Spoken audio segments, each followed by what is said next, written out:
Hello everyone, this is my very first Q&A. I would like to say thank you so much for asking all the questions. So, without further ado, let's get started. How did you create your icon? And when I say create, I mean what was your idea behind the person?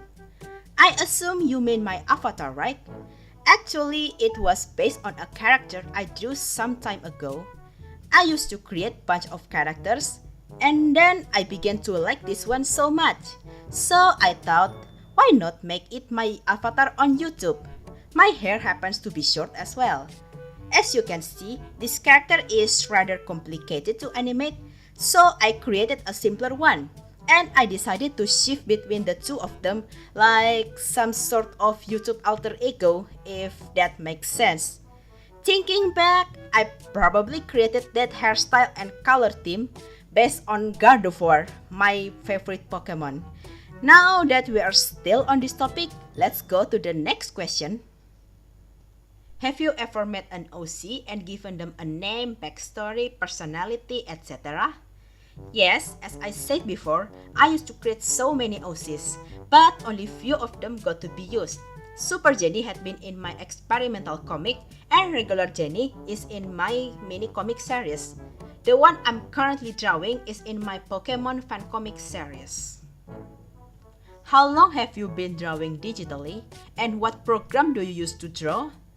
I've been drawing digitally since the start of college, because it was when I got my very first drawing tablet.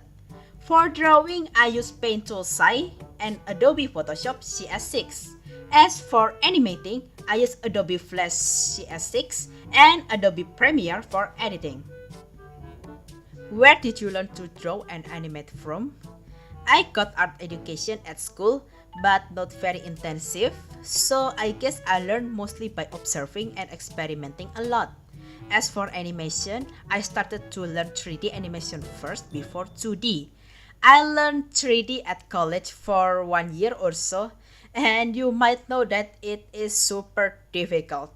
I got super stressed and rage quitted, but I still love to animate, so I decided to do 2D. I learned 2D animations, well, like anybody else, from YouTube tutorials. How old are you?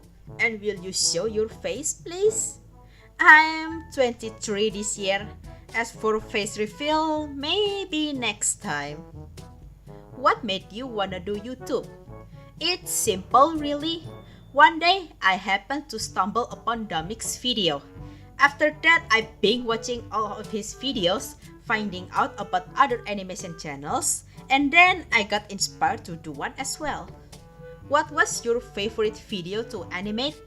I would say the One Piece video and the climate change too. What is your favorite cartoon/anime other than One Piece?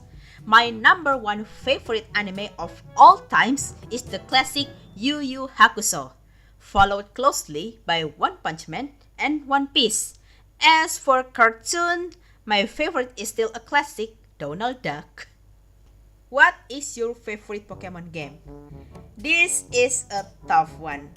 I like every single Pokemon game, but if I have to pick favorite, I will say Pokemon Black 2 and White 2, followed closely by Diamond and Pearl and Omega Ruby and Alpha Sapphire. What advice would you give to people who are beginners in animating? I would like to tell you that I'm still a beginner as well. However, I would like to give advice about one thing. You have to figure out if animating is really for you. I'm talking based on personal experience here. I jumped into 3D animation because I like animated movies so much and wanted to learn how to do it. I soon found out that 3D animation was so overcomplicated and frustrating.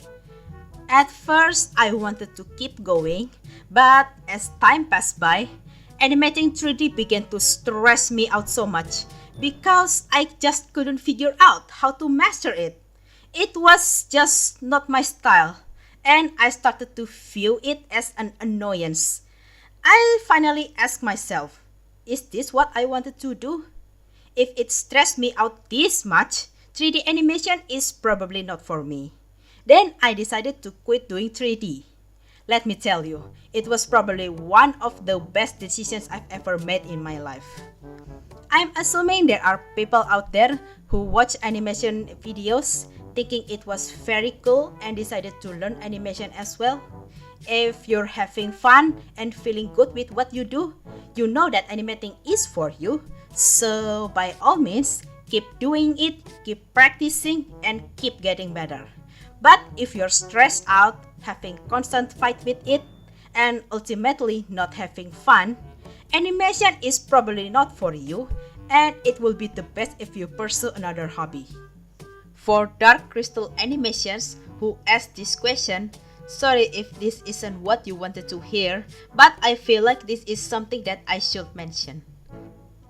So that's all for this very first Q&A. Again, thank you so much for sending all the questions. See you again in the next video. Bye!